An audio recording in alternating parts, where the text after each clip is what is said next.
sunny. Yesterday my life was filled with rain.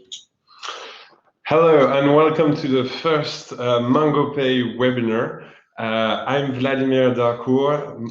I work at MangoPay as a product manager responsible for any regulation project, and I'm with Elisa Mona, our legal officer. Today we have decided to introduce a new way of communicating with you through a webinar in order to go more into details about one specific topic that needs further information. I think it will be easier for you to understand, easier for you also to ask questions. So we'll take 30 minutes to present the 3DS 2.0 and an extra 20 minutes at the end to answer all your questions. So don't hesitate throughout the presentation to ask the questions you have. We'll mark them down and answer them at the end.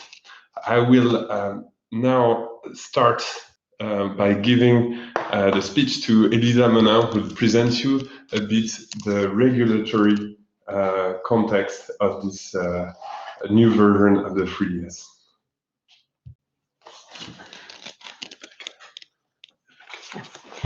Hello everyone. So I will start with a quick introduction about the legal framework that leads to the 3DS evolutions. So it all comes from European regulation, which is PSD2 for Payment Services Directive number 2, which main goals was to reinforce consumer rights and to improve the fight against fraud in online payments. To do so, the regulation created a new obligation for means of payment issuers such as banks. So they will have the obligation to apply a strong customer authentication when a customer initiates an online payment transaction. So what is a strong customer authentication? The regulation states that PSD2 compliant authentication relies on two factors. So issuers can choose to apply two factors among the three factors defined by PSD2. The first one is something the customer knows, for example, a password. Second one is something the customer has, so for example, a mobile device. And last one is something the customer is, so fingerprint, for example, or facial recognition. So now I will let Vlad give you more practical examples of what can be a PSD2 compliant authentication. So as you see on this little table, we have defined a few method of identification. Password or PIN is something you know. It's obviously not something you have or you are. SMS OTP, so one-time password, it's a little bit tricky to understand because at first the regulators stated that it was compliant with the definition of strong customer authentication, but some people raised the point that how did it work exactly? So SMS was something you have because you have it on your mobile, which has a unique SIM card with a unique number. Something you know was the PIN to access your mobile. But as some of you may know, now you can read your SMS without typing your PIN, which led the regulator to say that it's not fully compliant with the DSP2 regulation. We'll come back because they've introduced a transition plan for the SMS OTP. Card number, it's something you have, but it's not something you know or you are. And fingerprints on banking app, which will slowly become one of the main authentication methods across Europe, is not something you know, but it's something you have as your mobile and something you are as your fingerprint. The regulation, as Elisa stated, the regulation says that all online transactions need to be authenticated. The RTS, which are the regulatory technical standards, define a scope for this regulation. The scope is all customer-initiated online payment within Europe, where both the acquiring bank, so MangoPay as bank, because we are the acquirer for you, and the issuing bank, so the bank issuing the credit card, need to be inside the European Economic Area. So basically in outer scope, you have all merchant-initiated transaction. I'm sure we'll come back to this in the Q&A, but basically it's very useful for any payment that take place when the purchase the order is confirmed by the merchant. It's also used in recurring payments when the recurring payments, it's not of the same amount. Then you have the one leg payments, so it's the payment where either the issuing or acquiring bank is outside of the EU, and the direct debit, except the SEPA, and what we call the moto payment, so mail order or telephone order. It's something we don't offer at MangoPay for pure online solution. More than a scope, the RTS, so the regulatory technical standards, define some low-risk payment that may be exempted from strong customer authentication. The first one is the low amount transaction. It states that all transactions under 30 euros with a maximum of 5 transactions in a row and a maximum of 100 euro accumulated in a row can be exempted from strong customer authentication. So if you do, if an end user pays 5 times the amount of 22 euro, the 5th time it will be strongly authenticated. Trusted beneficiary, so that's an exemption that's really on the issuing side. The goal is that the issuer of the credit card can have a list of its users' trusted beneficiaries. So the owner of the card define which merchant are trusted beneficiaries, and they can do so in the banking interface or directly on the 3DS page, and therefore on the subsequent payment, the issuing bank can use the exemption of trusted beneficiary to disable the strong customer authentication on this payment.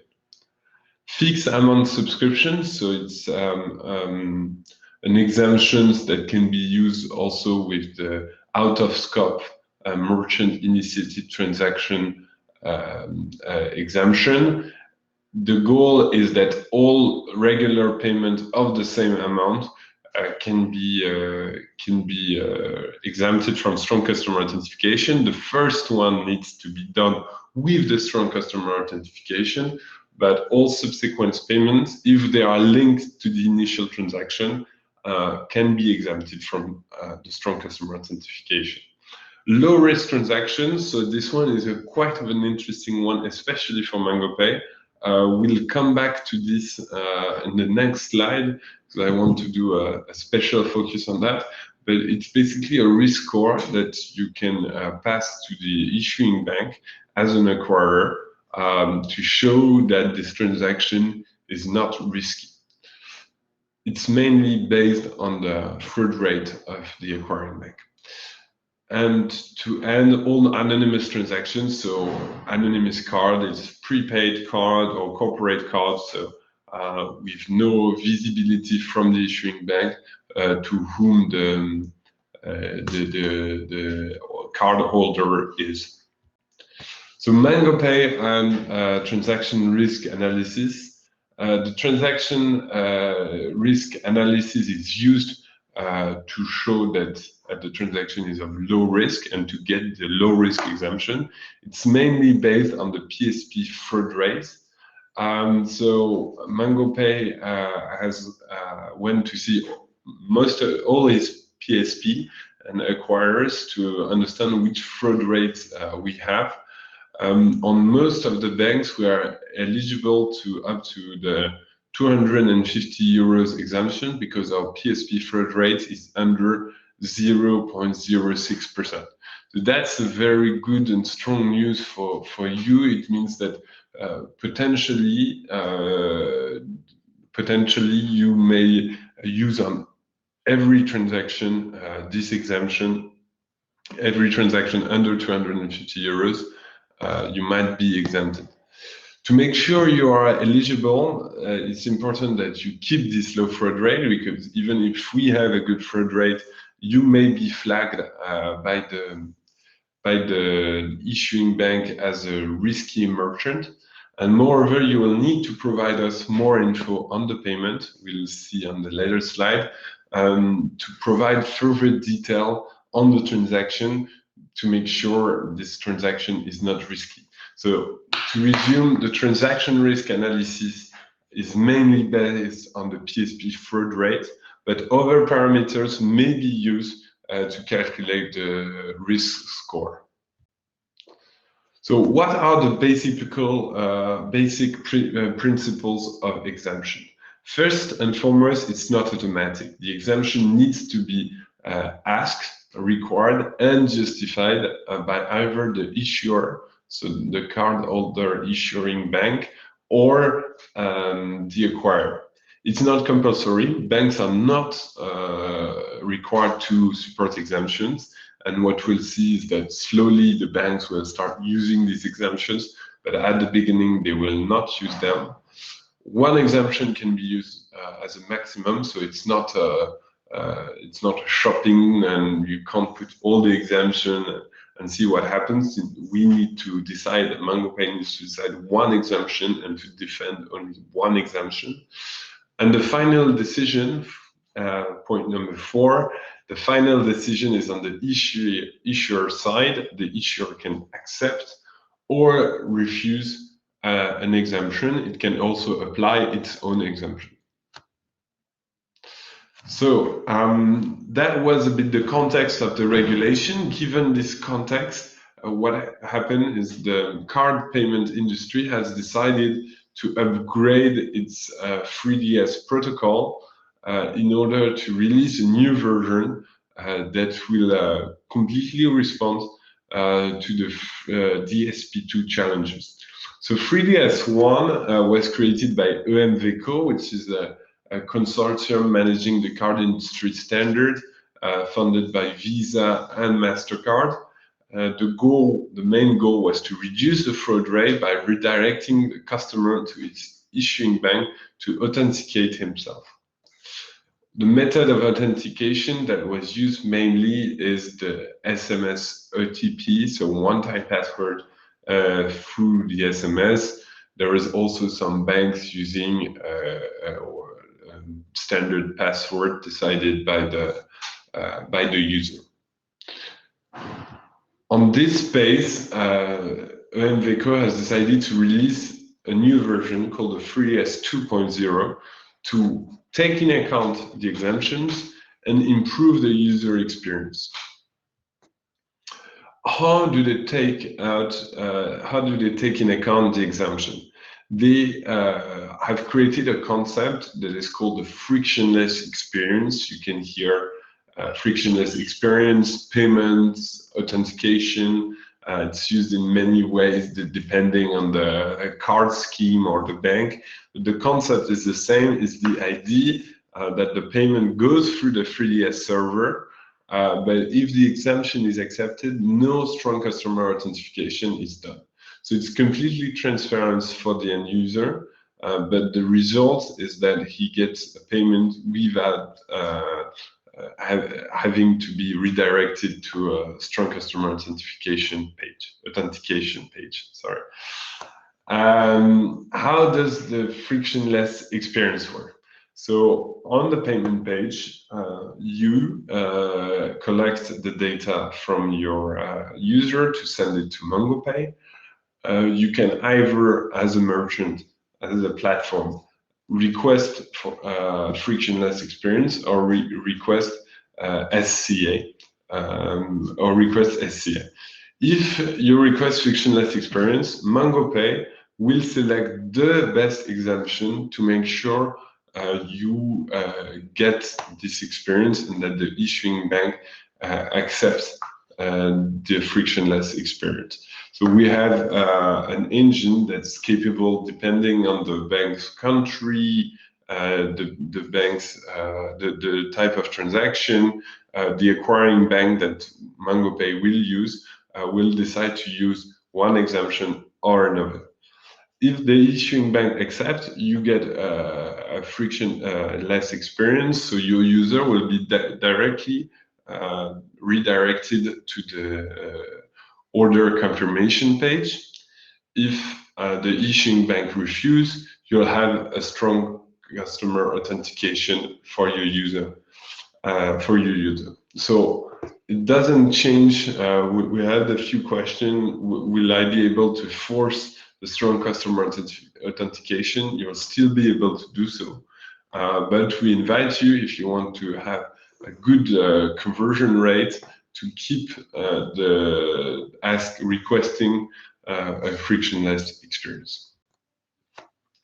In order to defend your exemption, we'll have, as I said before, to send more parameters to the issuing bank.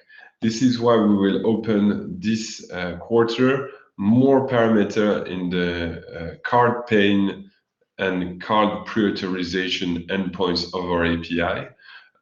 On the left-hand side, you have a non-exhaustive list of what it will be. Our goal is to provide you with as many parameters as possible to fill with, but we'll accompany you to tell you which one are the most important for you, because at the moment the market is not so mature, so we don't exactly know which parameter makes a real difference to the issuer. We'll exactly tell you and we'll accompany you to make sure you don't make useless developments. The second part of 3DS 2.0 is the UX improvement. It will be managed by the issuing bank. We don't decide what method of authentication is used, but the idea is that we'll have one-time password as of today, more biometry on mobile, and for sure more in-banking app authentication, meaning that during the payment, the client, the end user will be invited to log in to his banking app in order to validate the payment. It will improve the user experience with less redirection, and in mobile app, they will be able to go from one app to another thanks to new SDK in order to validate the payment. When I think you all those who worked on app mobile payment, it was a bit of a struggle to have this redirection from the app to a browser's page. So this is mainly this work is done by the issuing bank, so it's hard for us to give you exact method of authentication, which bank, etc. We'll see as it goes. Most banks, at least in south of Europe, are not ready and have not released their new method of authentication. In the north, the market is more mature. We'll give you insight, but it's hard to tell you before the 14th of September, which is the due date for this for the DSP2. So I'll just take a sip of water. The transition period. So that's that's the most interesting and difficult part of this project, is that you have various, I would say, transition period that I will define. What we have seen is that if we want the whole industry to go on a new standard, every actor in the industry needs to go through the change one by one. So it needs to start by the issuer, then the scheme, so Visa, MasterCard, American Express, the acquirer, and at the end of the day, the PSP. So all these actors need to be aligned and plugged to the 3DS 2.0 if we want a transaction to go through the 3DS 2.0 server. What we have observed is there is significant delay of implementation, especially on the issuer side.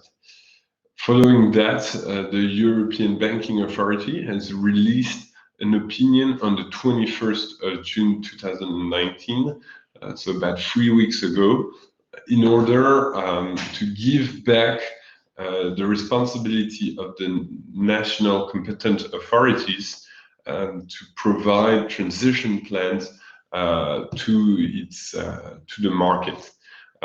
So we are currently waiting for more communication from the different banking authorities. We are still waiting for the Bank of England and the BaFin in Germany to release all the details.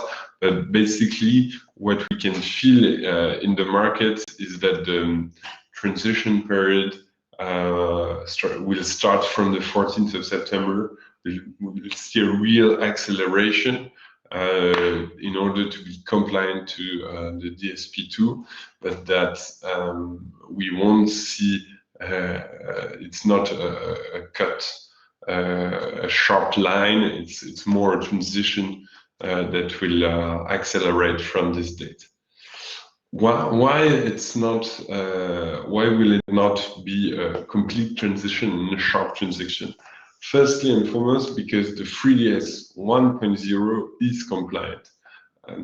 It's compliant. It's not the best solution because it doesn't take into account the exemptions, and it doesn't offer a good user experience, but it's compliant. So the first and foremost, and the second thing is that not all the issuing banks are ready. So what we have decided at MangoPay to do is to work on what we've called a MangoPay smart routing. It will enable us to route the payment to the right server in order to have the payments in success. So from the 14th of September, we have 3 methods to get the payments in success. Either we'll ask for direct authorization. It's what basically we do today when you decide to do a payment without 3DS1. So we'll send directly through direct authorization. For instance, in France, this method is due to be accepted until the first quarter of 2020. We know that it's going to be a bit the same in other European countries where it'll still be allowed. Then we have the 3DS 1.0 method that's supposed to be live until beginning of end of 2020, beginning of 2021, and of course the 3DS 2.0. All these methods are linked through process. So one is called soft decline. It's when you route a transaction through direct authorization that is declined by the issuing bank with a message with a message stipulating that an authentication needs to be done. If it's the case, we'll automatically, and it will be transparent for you and your user, replay the transaction with 3DS 2.0. Same if we use the 3DS 2.0 and the issuing bank is not ready, we can do what we call a fallback scenario in order to replay the same transaction in 3DS 1.0. So what's for sure is that the payment response time will increase with 3DS 2.0, at least at the beginning, for 2 reasons. Is that the server are not ready for the amount of payments they will need to take in charge. And the second thing is that potentially the payment will be writing through different authentication server.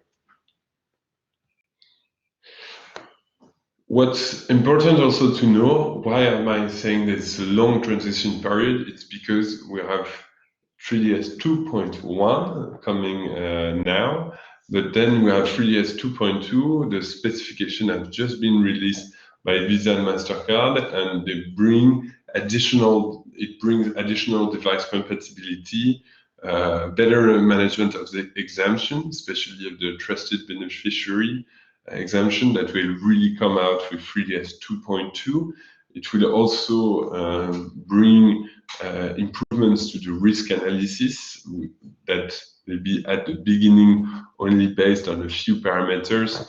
3DS 2.2 will enlarge the parameters needed for the risk analysis to take place. And it will also create better user experience improvement. The second thing that we'll see on the authentication side is the end of the SMS OTP. So it's not, as I said before, officially recognized as a strong customer authentication method.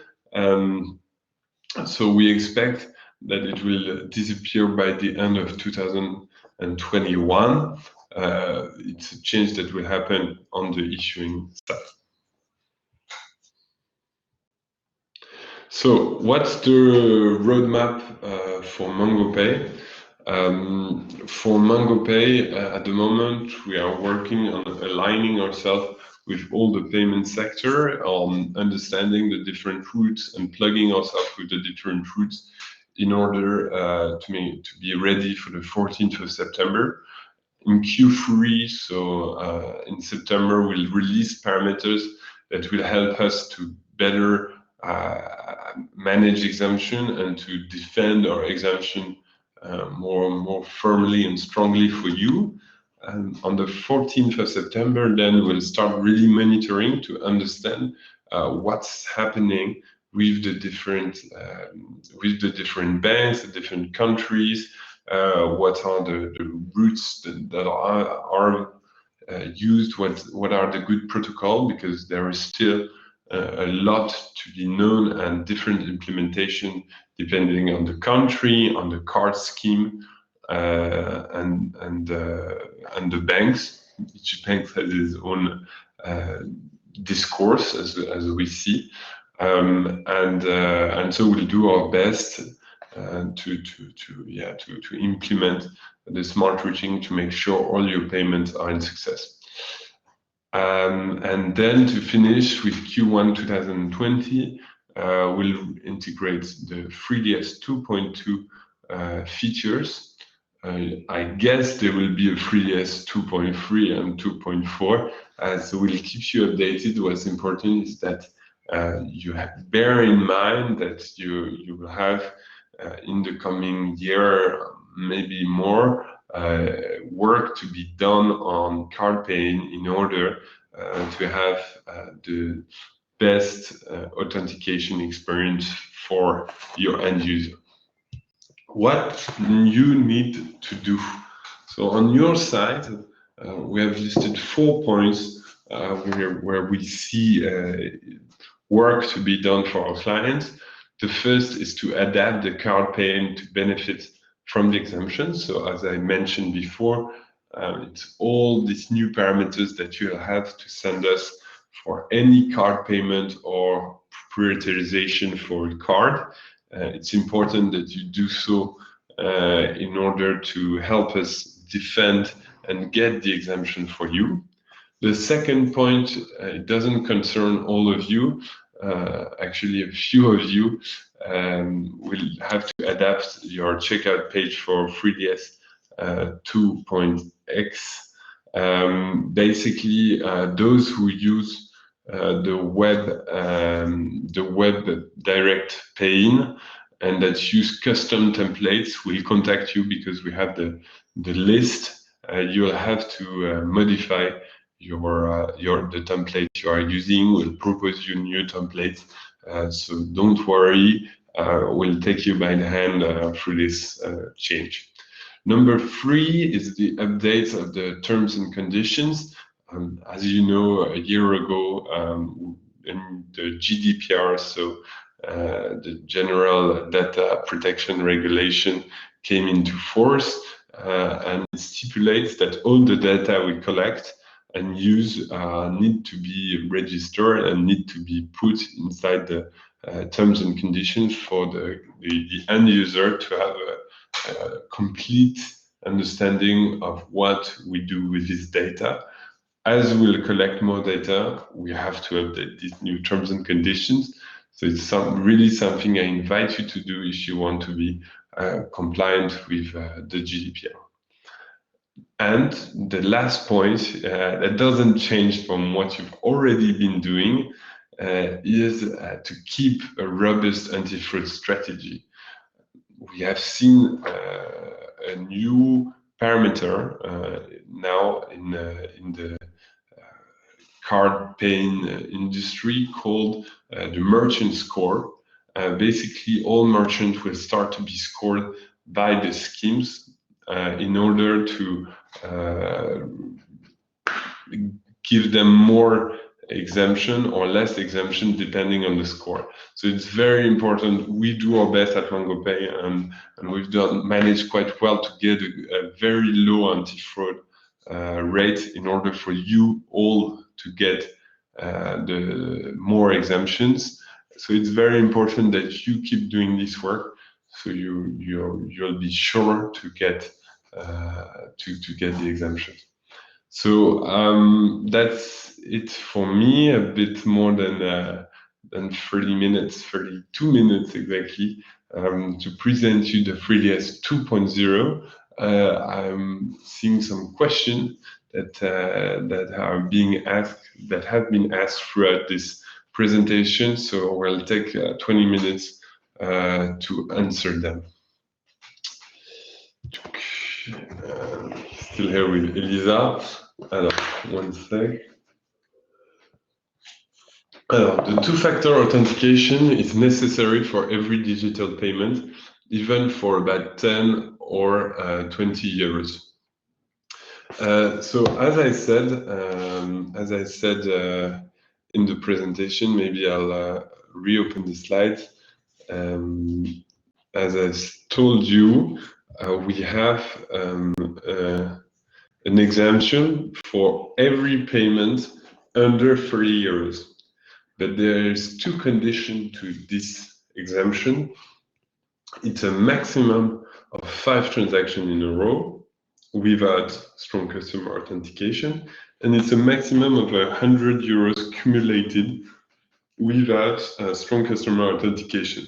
So if I do 5 payments of 15 euros, the 6th one is going to be authenticated.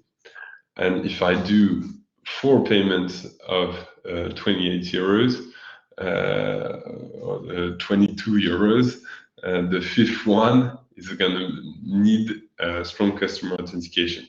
So we don't really have MangoPay. We can't tell you if we use this exemption, if it's going to work or not, because we don't have the history on this card payment of the payment done with a precise card.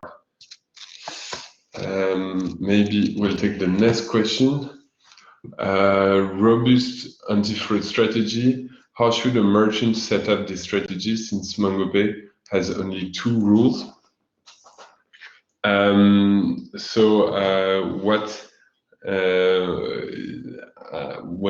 The core belief of MangoPay is that there is no one better than you to know your users, to know your clients, and therefore to have the anti-fraud strategy that you need. We have one page on our documentation to help you do your anti-fraud strategy. I think that you should use different parameters. Is the client new? how much, what's the average order, how many orders has he done, what's the recurrence of this user, and the more you know your user, and the more you'll apply the right rules. And basically, if you have your own scoring, you can force the strong customer authentication for any payment that is complicated, that is under the score. You force strong customer authentication, and if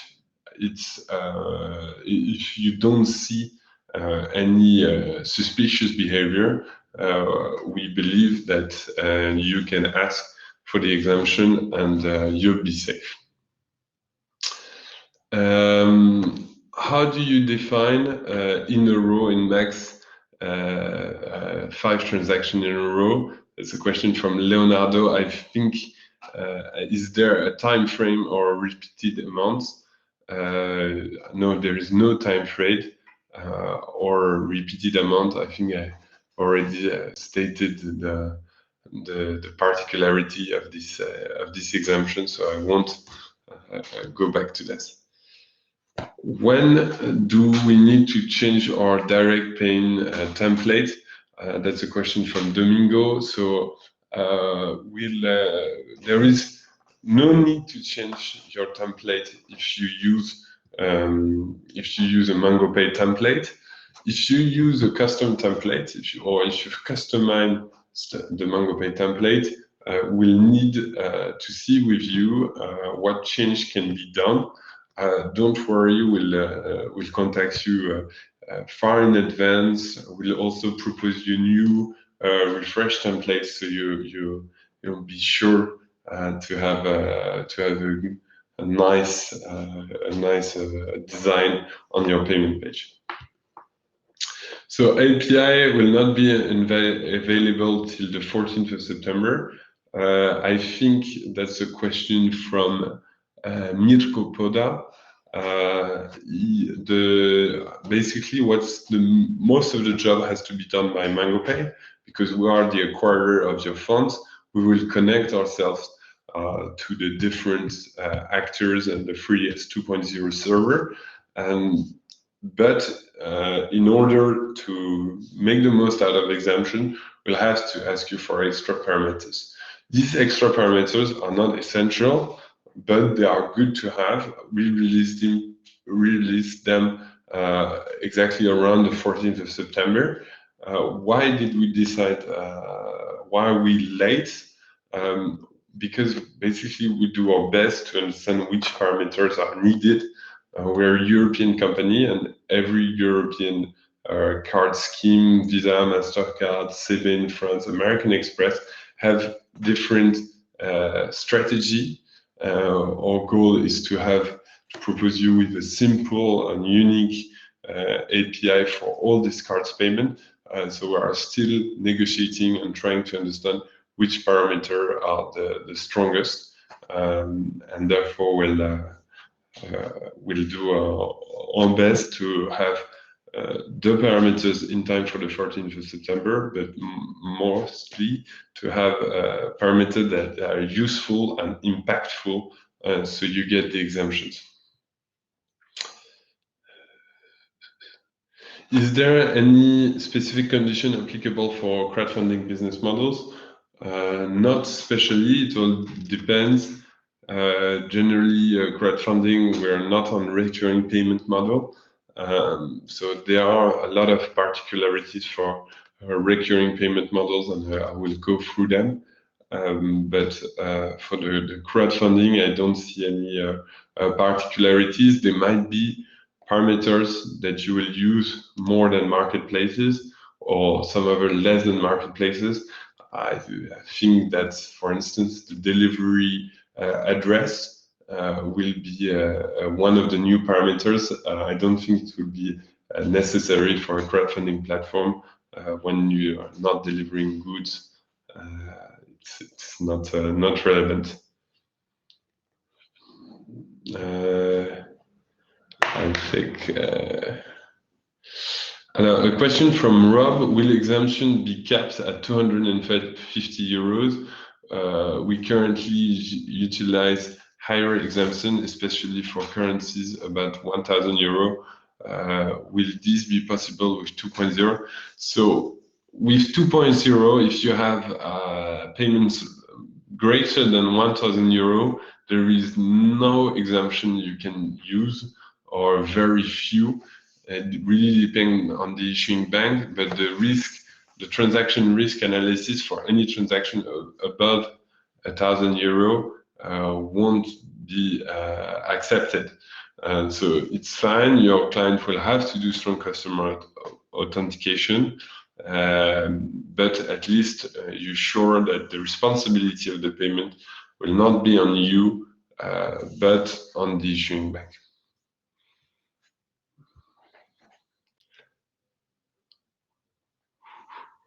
Federico Gatti, when will you publish the 3DS 2.0 API docs?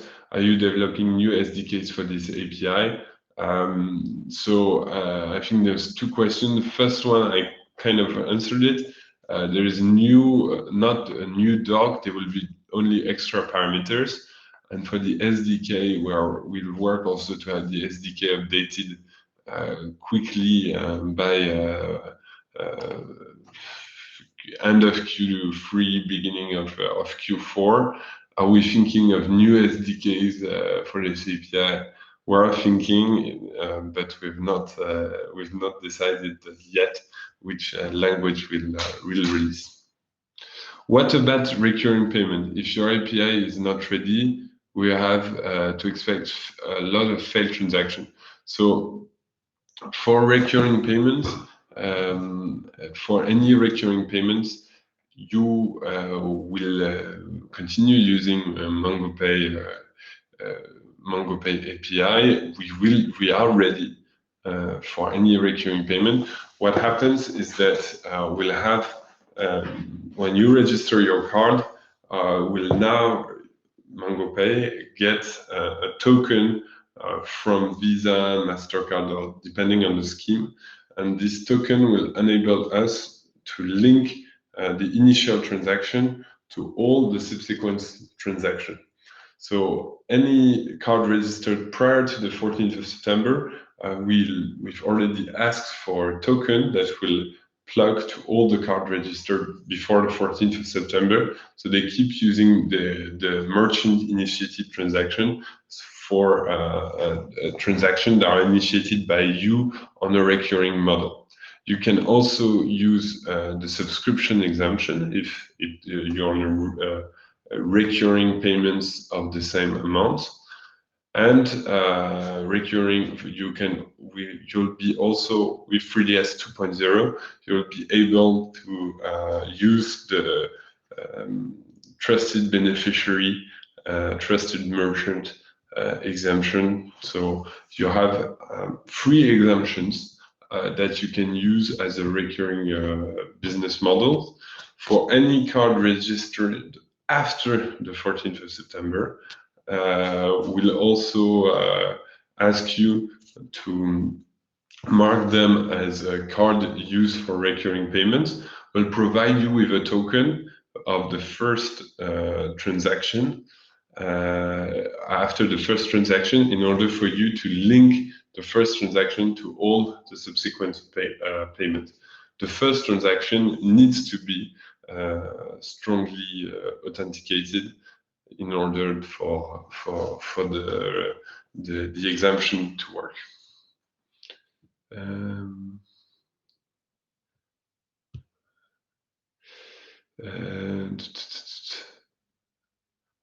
So recurring payment.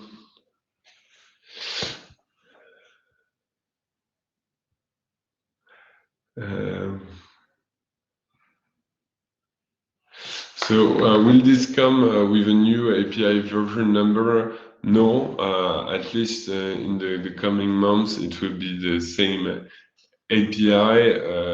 It's possible that in the coming years we publish a new version. There's a question from Jurek Kala.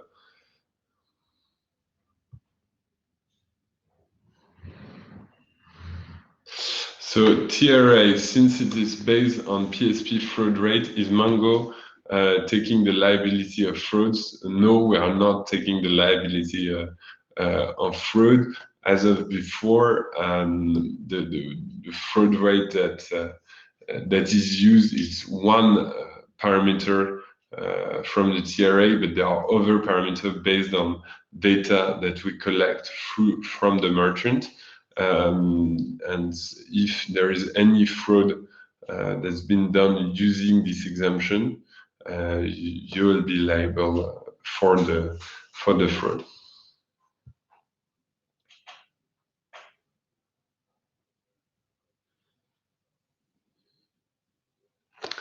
Is there any specialty for the UK thinking about Brexit?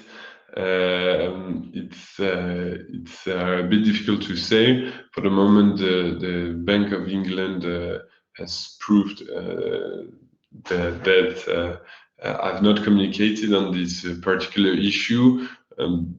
They are applying the regulation at all over states, so we don't have on this particular point any recommendation to be done for the UK. Maybe I can for other points. I'm sure we'll do another communication with Elisa, especially for UK clients. We've already done one. It's not an easy situation. There's not a lot we can do, but we're following the topic very closely and to inform you if any change come.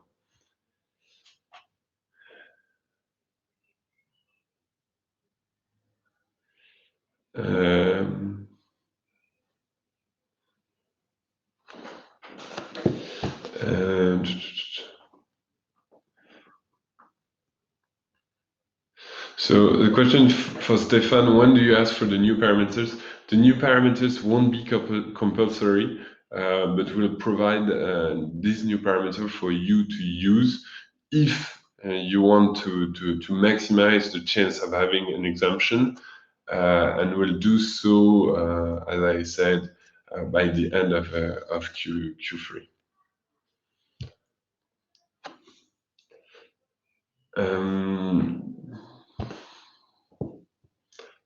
I'm trying to find a new question.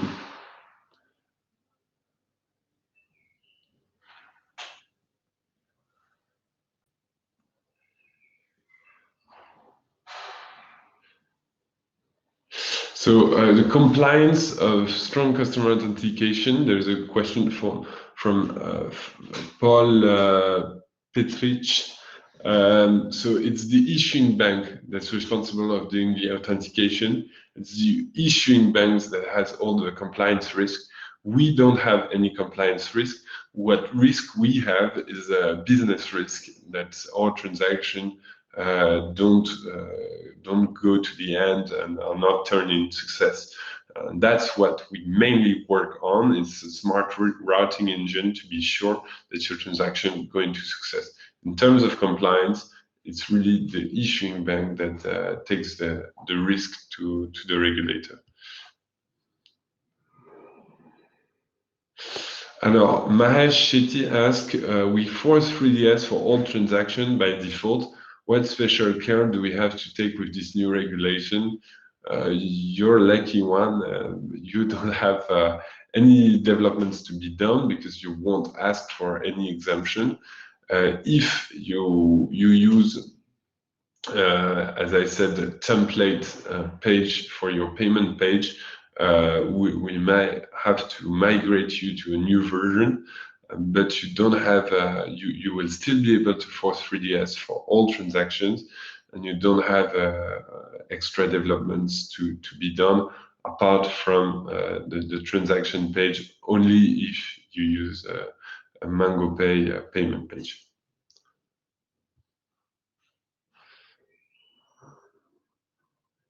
So it would be great to receive the slides and the recording of the webinar. They will be available, both the slides and the recording. So don't worry, we'll send you that by the end of the week.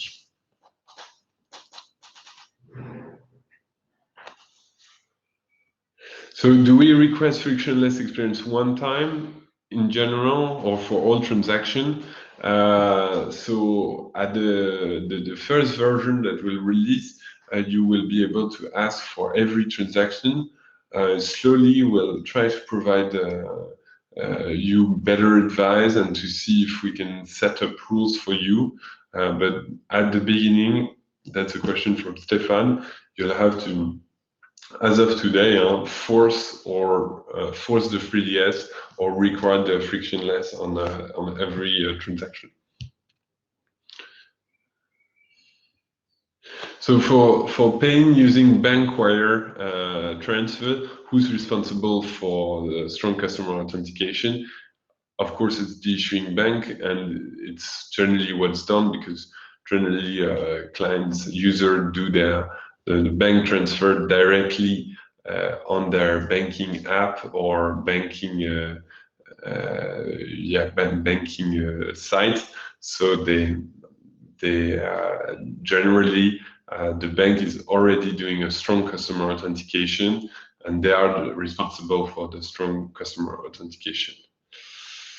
I'll check one more time the questions. Sorry, Elisa, there is a lot of questions for technical questions.